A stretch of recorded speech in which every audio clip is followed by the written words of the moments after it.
Hey everybody, it's Anna. Time for the Thursday card in this week's tarot story. So today we have the Six of Swords reversed.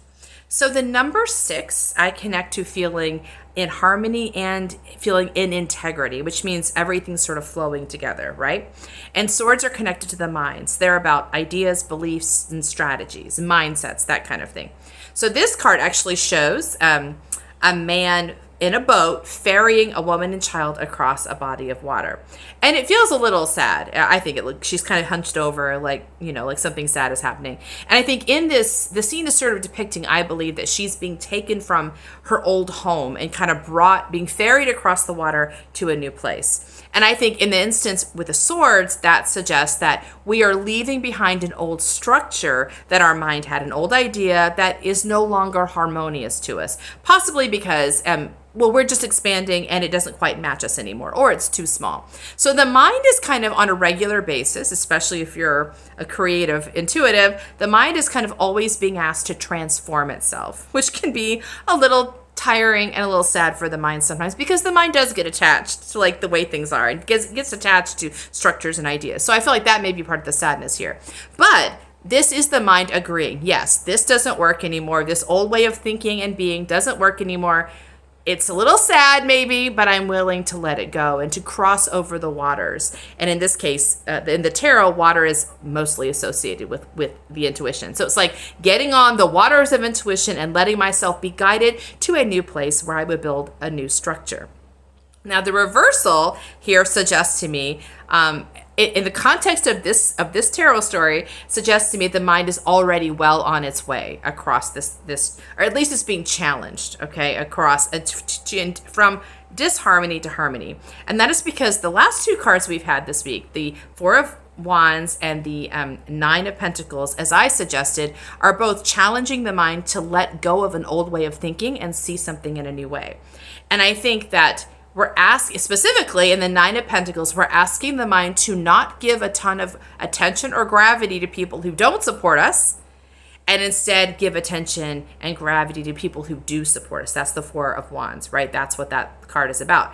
And also like letting ourselves be supported even if someone doesn't understand us, which is the case for a lot of us. So we're asking the mind to rework the way it thinks about things, right? We're going to stop listening to people who criticize us, because I think there's a good reason for that, right? Because people who criticize you, as I said yesterday, are already have a bee in their bonnet. Like they're when I say that, I mean, they already have an issue. They have a bone to pick. That's the reason they're criticizing you. It's got nothing to do with you. They're the least reliable sources of authority because they're already disrupted about something and they're just projecting it onto you. Therefore, they have the least helpful thing or true thing to say about you.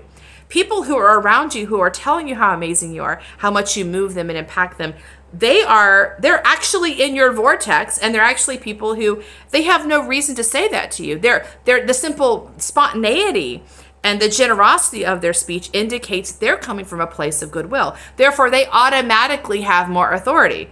So we want the mind to recognize this is a lesser authority than the detractors are a lesser authority than the supporters. That's also teaching the mind to not think in terms of watching for danger, but look for support. Because watching for danger is why we over-focus on our detractors. Like we're looking for the enemy, the predator, who's going to attack us, right? We want the mind to stop looking for the bear and instead look for, the flowers, the trees, the sun, all of the places of support. That's what we're asking for.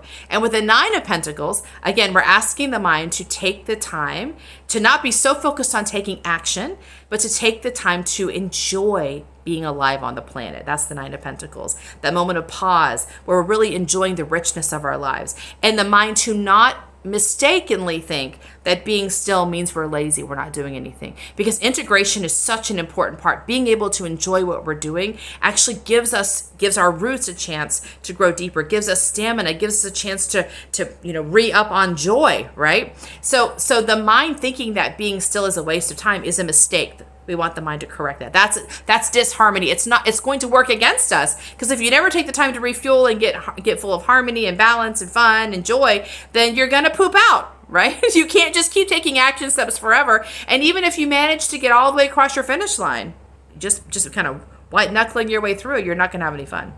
You'll still be in disharmony. So we're asking the mind to look at the way it has been doing things and to recognize it doesn't quite work for sustainability. It doesn't work for our path. So we can start releasing certain swords, like the idea swords are like the ideas, right? Get rid of certain swords and adopt new swords that do match you. That's today's card. See you tomorrow for our next one. Bye.